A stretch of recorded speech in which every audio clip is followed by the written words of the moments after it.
Hello student, welcome back to my channel computer Geeta. Good evening everyone. चलिए तो फिर start करते हैं। यहाँ पर हम शिल्पी चक्र के बारे में बताएंगे। ये बहुत ज़्यादा आपका इंपॉर्टेंट चैप्टर है और मैं जितने भी आपके ग्रुप्स करा रही हूँ तो वो सारे कंप्लीट ही कराऊंगी, ठीक है। तो आपका ये यहाँ पर है, यहाँ पर शिल्पी चक्र। और इससे पहले मैंने आपका विवान सुंदरम करवाया था जो समकालीन कलाकार हैं, ठीक है। तो वो आप उसको ज़रूर देखिएगा। जितने भी हैं ग्रुप्स मैंने पहले से ही करवा दिए हैं। आपके बॉम्बे ग्रुप भी हो गया है, कलकत्ता ग्रुप भी हो गया है, तो आप उसको एक एक करके देखिएगा, ठीक है। तो शिल्पी चक्र है, तो यहाँ पे शिल्पी चक्र देखेंगे। ये बहुत ज़्यादा एग्जाम में पूछ लिया जाता है, तो इसके बारे में जितने भी आपके मोस्ट इंपॉर्टेंट क्वेश्चन हैं वो सब हैं। अगर बाई चांस कोई भी स्टूडेंट न्यू अगर जुड़ रहा है तो मैं बता देती हूँ टाइम 2 o'clock, शार्प 2 o'clock। ये नहीं कि 2:05 या 2:10, ऐसा कुछ नहीं है, बिल्कुल शार्प 2 o'clock। और शाम को आप अगर ज्वाइन होना चाहते हैं तो 10:30, ओके 10:30 है। आप कोशिश करा कीजिए जो भी स्टूडेंट ज्वाइन होते हैं तो वो दोनों टाइम बिल्कुल एकदम ठीक टाइम पर ज्वाइन हो जाया करें, ठीक है, कि ताकि आपको बिल्कुल स्टार्टिंग से बताऊं तो स्टार्टिंग से ही बिल्कुल आपको अच्छे से समझ में आए, ठीक है। तो चलिए फिर हम स्टार्ट करते हैं। यहाँ पर शिल्पी चक्र के बारे में बात करते हैं। जो शिल्पी चक्र का है, जो स्थापना हुई थी नई दिल्ली में 1949 में हुई थी। तो यहाँ पर तो आपका पहले ही पता चल गया कि शिल्पी चक्र की स्थापना कब हुई है। जितने भी मैंने ग्रुप करवाए हैं या फिर चोल मंडल वाला जितना भी करवाया है वो आप एक बार देखिए उसको और अच्छे से नोट्स बनाइए और उसको साथ साथ में लिखते जाइए कि कौन से ग्रुप की कौन से सन में स्थापना हुई है, ठीक है। तो पहला क्वेश्चन हमारा है कि यहाँ पर शिल्पी चक्र की स्थापना कब हुई है।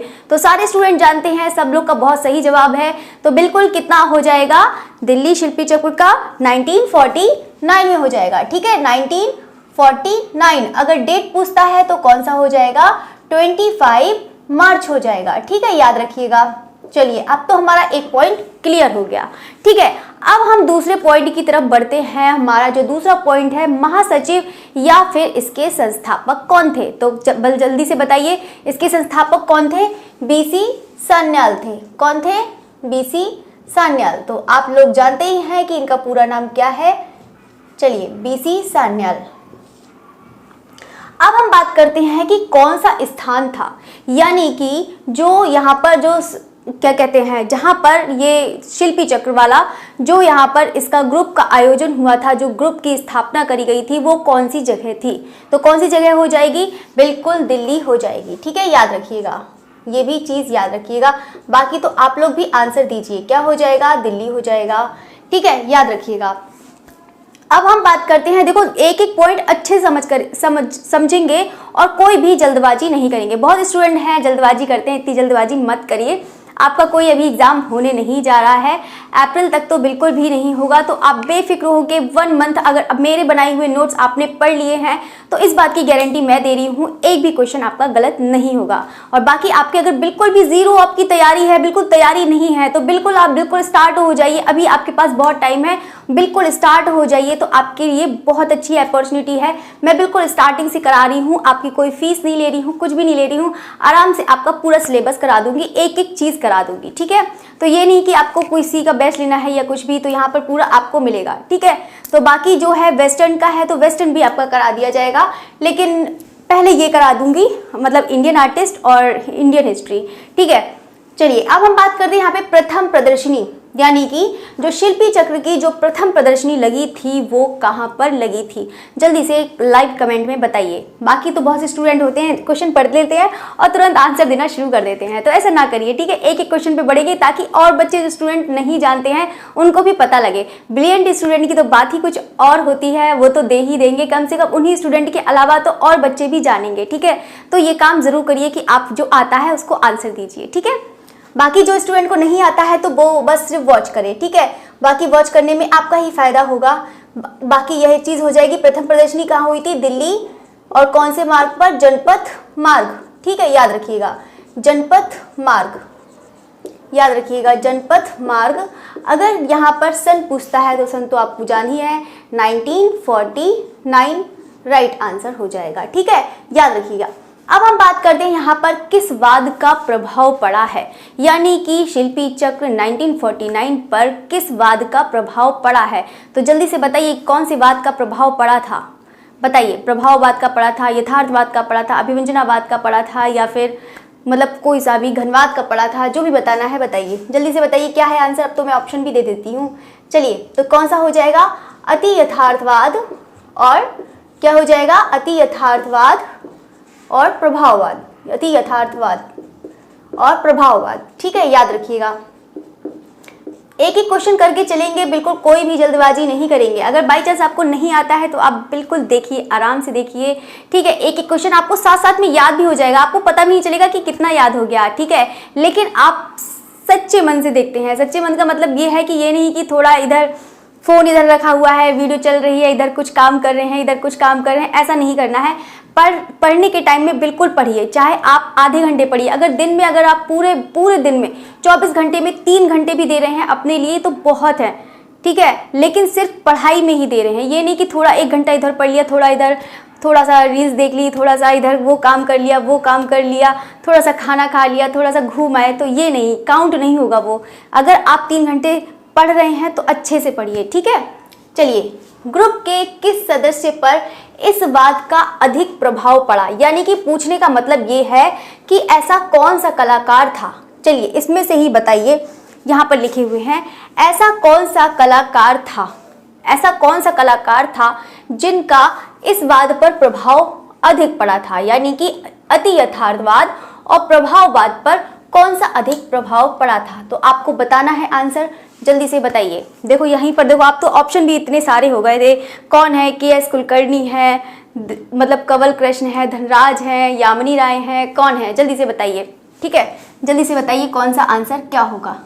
ठीक है, तो चलिए, तो बहुत लोग, सब लोग बहुत अच्छा सा आंसर दे रहे हैं, तो इसका राइट आंसर क्या हो जाएगा, क्या हो जाएगा, के.एस. कुलकर्णी। क्या हो जाएगा, के.एस. कुलकर्णी, याद रखिएगा। दूसरा जल्दी से बताइए, दूसरा के.एस. कुलकर्णी, नाम देखो कैसे लिख रही हूँ। चलिए, के.एस. कुलकर्णी है, याद रखिएगा। और दूसरा कौन सा हो जाएगा, धनराज भगत, याद रखिएगा, धनराज भगत। हम यहाँ पर स्टार्ट कर देंगे। यहाँ पर अधिकांशता कौन से कलाकार इस ग्रुप से जुड़े। ठीक है, तो यहाँ पर बताएंगे कि अधिकांशता मतलब कौन से अधिकांशता ऐसे कलाकार थे जो इस ग्रुप से जुड़े, यानी कि दूसरे देश से आए हुए थे। तो कौन से देश से आए हुए थे जो इस ग्रुप से जुड़ गए थे, तो जल्दी से कमेंट करके बताइए। भारत के थे, पाकिस्तान के थे, कहाँ थे, तो कौन सा था, पाकिस्तान। ठीक है, याद रखिएगा, कौन सा हो जाएगा, पाकिस्तान राइट आंसर हो जाएगा। ठीक है, तो कौन से कलाकार इस ग्रुप से जुड़े, तो पाकिस्तान से जो आए हुए कलाकार थे वो यहाँ पर जुड़े थे। अधिकांशतः जो कलाकार थे पाकिस्तानी। ठीक है, अब हम बात करेंगे किस सदस्य ने विशाल भू अंचल और उसमें फैली पर्वत श्रृंखला को, मतलब पर्वत श्रृंखला का चित्रण किया। ठीक है, तो आपको यहाँ पर आंसर देना है, यहाँ पर तो कोई जगह भी नहीं बची। चलिए, तो यहाँ पर है जो 8 पॉइंट है, किस सदस्य ने विशाल भू अंचल और उसमें फैली पर्वत श्रृंखला का चित्रण किया। तो यहाँ पर जल्दी से आंसर दीजिए, इसी में से ही है। आपके तो इतने सारे ऑप्शन रख दिए, एक कितने सारे, तो कौन सा हो जाएगा आपका, ये जया अप्पा स्वामी हो जाएगा। कौन सा हो जाएगा, जया अप्पा स्वामी। राइट आंसर क्या हो जाएगा, जया अप्पा स्वामी, याद रखिएगा। ठीक है, जया अप्पा स्वामी। ठीक है, बाकी तो इतना समझ में आ ही गया होगा कि किस सदस्य ने विशाल भू अंचल और उसमें फैली पर्वत श्रृंखला का चित्रण किया है, तो कौन से हो जाएंगे, जया अप्पा स्वामी हो जाएंगे। ठीक है, अब हम बात करेंगे कि किस सदस्य ने मूर्ति कला की परंपरा में परिवर्तन का सूत्रपात किया। तो यहाँ पर आप भी जानते हैं कि कौन से ऐसे कलाकार हैं जो मूर्तिकार हैं। यहाँ पे मूर्तिकार लिखे हुए हैं, तो कौन से हो जाएंगे, बिल्कुल धनराज भगत हो जाएंगे। ठीक है, तो कौन सा हो जाएगा, यहाँ पर धनराज भगत हो जाएगा। ठीक है, साथ साथ में आप नोट भी करते जाइए। ठीक है, धनराज भगत, ये आप लोग के लिए ही अच्छा है। देखो, अगर आप नोट करेंगे तो ये आपके लिए अच्छा है। ठीक है, तो आप लोग को साथ साथ में याद भी हो जाएगा। ठीक है, तो आप कोशिश करिए कि खुद हैंड रिटन नोट्स बनाएं। ठीक है, अब हम बात करते हैं यहाँ पर, ये तो आपको बता ही दिया। ठीक है, इस ग्रुप के यहाँ से शिल्पी चक्र का कौन सा सदस्य दृश्य चित्रकार था। शिल्पी चक्र का कौन सा ऐसा चित्रकार है यहाँ पर जो दृश्य चित्रकार था, कौन सा दृश्य चित्रकार है, तो जल्दी से बताइए। कौन सा हो जाएगा, राम कुमार हो जाएगा। कौन सा हो जाएगा, राम कुमार हो जाएगा। ठीक है, चलिए अब हम बात करते हैं शिल्पी चक्र में मुख्य भूमिका किसकी रही, यानी कि कौन सा ऐसे कलाकार थे जिनकी मुख्य भूमिका रही। यानी कि शिल्पी चक्र। कोई सा भी ग्रुप हो गया तो किसी किसी की जो मेन होता है वो अलग होते हैं, ठीक है। तो बाकी तो जुड़ते रहते हैं, लोग जुड़ते रहते हैं ग्रुप में। बाकी जो मुख्य भूमिका किसकी रही, यानी कि सबसे ज़्यादा जो इस पर कार्य किया था वो किसने किया था, तो आपको बताना है किसने किया था। नंबर 1 हो जाएगा के.एस. कुलकर्णी और दूसरा कंवल कृष्ण कुलकर्णी, ठीक है, कुलकर्णी। और दूसरा क्या हो जाएगा, कंवल कृष्ण। आपको दिख रहा होगा ना, कंवल कृष्ण, ठीक है, कंवल कृष्ण। इधर से लिख देती हूँ, शायद सही से दिखेगा, ऐसे ऐसे घूम घूम के पढ़ाना पड़ता है। चलिए, धनराज भगत, ठीक है, धनराज भगत। नीचे वाला इधर से अच्छा आता है, उधर वाले से इधर अच्छा आता है। चलिए, तो यहाँ से एक बार हम धनराज भाग लिख दिया है, वाह, ये तो बहुत अच्छा लिख दिया है मैंने। भगत, भागत हो गया। चलिए, कभी कभी ऐसा भी लिख जाता है कि मतलब देख के भी एकदम हंसी आ जाती है कि क्या ही लिख दिया, भाग लिख दिया है, धनराज भाग, धनराज भगत, ठीक है। चलिए, अब हम बात करते हैं यहाँ पे शिल्प चक्र स्थापना है, तो देखिए शिल्प चक्र स्थापना 1949 और महासचिव या संस्थापक, महासचिव भी पूछ सकते हैं, नेता भी पूछ सकते हैं, संस्थापक भी पूछ सकते हैं। तो ये चीज़ लैंग्वेज चेंज करके लिख सकते हैं, तो आप इसको मतलब घबराना नहीं है, बिल्कुल यही चीज़ लिखना है, ठीक है। अब हम बात करते हैं कौन सा स्थान, मतलब कौन सा स्थान था जहाँ मतलब इसकी स्थापना हुई। तो दिल्ली शिल्पी चक्र है, तो शिल्पी चक्र, तो शिल्पी चक्र 1949 का ऐसे करके पूछ लिया जाता है, तो आप समझ ही चुके होंगे कि तो किसका है, दिल्ली। प्रथम प्रदर्शनी कहाँ लगी, तो दिल्ली जनपथ मार्ग में 1949। किस बात का प्रभाव पड़ा है, तो बिल्कुल अति यथार्थवाद। और किसका प्रभाव पड़ा है, प्रभाववाद। और यहाँ पर पूछता है कि प्रभाववाद और अति यथार्थवाद का प्रभाव जो पड़ा है किस पर पड़ा है, के.एस. कुलकर्णी पर पड़ा है, ठीक है। अच्छा, मैं धनराज भगत भी लिख दिया है, धनराज भगत नहीं हो जाएगा। चलिए, के.एस. कुलकर्णी है, ठीक। चलिए, अधिकांशतः कौन से कलाकार इस ग्रुप से जुड़े, तो बिल्कुल पाकिस्तानी के जो थे वो बिल्कुल जुड़े, ठीक है। अब बात करते हैं कि किस सदस्य ने विशाल भू अंचल और उसमें फैली पर्वत श्रृंखला का चित्रण किया है, तो कौन से कलाकार थे, जया अप्पा स्वामी। किस सदस्य ने मूर्ति कला की परंपरा, बस ये आपको पता होना चाहिए कि कौन सा मूर्तिकार है, कौन सा दृश्य चित्रकार है, कौन सा ये है, तो बाकी तो आप लोग बहुत जल्दी से आंसर दे ही देंगे, बहुत आसान रहेगा। शिल्पी चक्र का कौन सा सदस्य है जो दृश्य चित्रकार था, तो राम कुमार, ये इंपॉर्टेंट है। बाकी तो सभी इंपॉर्टेंट है, सभी याद कर लेना आप, ठीक है। शिल्पी चक्र में मुख्य भूमिका किसकी रही, तो के.एस. कुलकर्णी, कंवल कृष्ण और धनराज भगत की रही। तो जल्दी से ये भी कमेंट करके बताइए कि के.एस. कुलकर्णी का क्या माध्यम था, कंवल कृष्ण का क्या माध्यम था और धनराज भगत का क्या माध्यम था, ठीक है, किससे कलाकारी करते थे। शिल्पी चक्र के जो सदस्य हैं ये भी बहुत ज़्यादा आप याद कर लीजिए, बहुत ज़्यादा इंपॉर्टेंट है। अगर नहीं भी याद होते तो आप इसको 1-2 बार पढ़िए, याद हो जाएंगे, और इसको कम से कम हैंड रिटन नोट्स बनाइए। चलिए, यामिनी राय हैं, प्राणनाथ मागो हैं, धनराज भगत हैं, कंवल कृष्ण हैं और देवयानी कृष्ण हैं। देवयानी कृष्ण कौन है, कंवल कृष्ण की पत्नी, ओके। चलिए, राम कुमार हैं, रामेश्वर बूटा है, के बूटा है नहीं बूटा है ठीक है, के.एस. कुलकर्णी है, जया अप्पा स्वामी और सतीश गुजराल, ठीक है। ये चीज़ मैंने आपको लिख दिया है, अच्छे से आप इसको लर्न करिएगा, ठीक है, बहुत ज़्यादा इंपॉर्टेंट है। यहाँ पे पूछ लिया जाता है ऐसे करके कि प्राणनाथ मांगो, वो प्राणनाथ मांगो हैं, वो किससे जुड़े हुए हैं, देवयानी कृष्ण किससे जुड़े हुए हैं, किस ग्रुप से जुड़े हैं, रामेश्वर बूटा, यहाँ पे यामिनी राय, सतीश गुजराल, जो भी है इस टाइप से पूछ लिया जाता है, तो इसको भी याद करिएगा। यहाँ पे ऐसे पूछ लिया जाता है कि कौन से ऐसा वो शिल्पी चक्र का सदस्य था जो मूर्तिकार था, कौन सा ऐसा था, मतलब कैसे भी घुमा के पूछ लिया जाता है, ये बात आपको भी पता है, ठीक है। चलिए, तो अब हम बात करते हैं शिल्पी चक्र की वार्षिक प्रदर्शनी में एक और गैर सदस्य कलाकार को आमंत्रित किए जाने की एक परंपरा थी, तो आपको बताना है कि वो ऐसे कौन से कलाकार थे। जल्दी से बताइए, देखते हैं कौन स्टूडेंट बताता है। के.जी. सुब्रमण्यम, के.जी. सुब्रमण्यम, याद करिए, सुब्रमण्यम, ठीक है। और दूसरा कौन है, शैलोज मुखर्जी, कौन से हो जाएंगे, शैलोज मुखर्जी हो जाएंगे। बाकी स्टूडेंट, सारे स्टूडेंट नोट्स बना रहे हैं कि नहीं बना रहे हैं, ठीक है। मैं मेहनत कर रही हूँ और आप लोग सिर्फ देख रहे हैं, सिर्फ नोट्स भी नहीं बना रहे हैं। सारे स्टूडेंट से रिक्वेस्ट है, हम्बल रिक्वेस्ट है कि आप लोग नोट्स बनाएं, ठीक है। तो तो आप नोट्स बनाइए, आपको बहुत अच्छा लगेगा। एक एक चीज़ बिल्कुल सीक्वेंस से पढ़ा रही हूँ, बिल्कुल आप कोशिश करा करिए जैसे आपको वीडियो मिलती है तुरंत उसको देख के और उसको नोट्स बना के ख़त्म करिए, ठीक है। बाकी मुश्किल से तो लगता है कि मुश्किल से आपको नोट्स बनाने से लेके आपको देखने तक के 1 घंटे का टाइम लगेगा, इतना ज़्यादा टाइम भी नहीं लगेगा। बहुत स्टूडेंट हैं बस देख लिया हो क्या काम, आपको देखने से काम नहीं चलेगा, आपको यहाँ से करना पड़ेगा। जब तक कुछ नहीं करेंगे तब तक तो कुछ नहीं होने वाला, ठीक है। तो चलिए, तो अब हम बांटते हैं यहाँ पर, यह कब तक कायम रहा, तो इसीलिए कुछ करिए तभी कुछ पाएंगे। यहाँ पर कोई भी चीज़ आसानी से नहीं मिलती है, आपको भी पता है ना। क्या वॉशिंग मशीन होती है, क्या अपने आप कपड़े धुलती है? नहीं धुलती है। क्या बैठे बैठे के तो वॉशिंग मशीन कपड़े नहीं धुल देगी ना, कपड़े उसमें डालने पड़ते हैं, फिर निकालने पड़ते हैं, तब तो जाके होता है। चाहे कितनी भी ऑटोमेटिक मशीन आ जाए, लेकिन करना तो पड़ता है। क्या मिक्सी कोई मसाला पीस देती है? नहीं करना पड़ता है ना, उसको पहले डालना पड़ता है, तब तो जाके काम होता है। ऐसे थोड़ी ना हो जाता है। तो हर चीज़ के लिए कोई ना कोई, हर चीज़ में मेहनत लगती है, तो आप भी जानते हैं। तो इसलिए आपको खुद करना पड़ेगा, तभी आप कुछ का कुछ हो पाएगा। ये नहीं कि सिर्फ देख लिया और लर्न हो जाए, तब तो फिर बात ही कितनी अच्छी है कि बस देख लिया और काश लर्न हो जाता तो कितना अच्छा मज़ा आ जाता, तो बात ही कुछ अलग ही हो जाती है ना। तो सब लोग का सिलेक्शन हो जाता, कोई भी यहाँ पर बेरोजगार नहीं होता।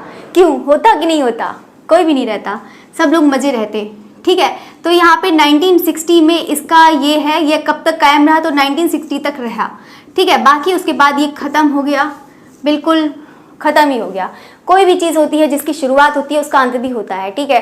तो हर कोई भी चीज़ इस जो पृथ्वी पर कोई चीज़ है वो तो सब नश्वर है, कोई ना कोई किसी एक टाइम बाद तो ख़त्म हो जानी है, चाहे कोई इंसान हो, चाहे कोई ग्रुप हो, है ना।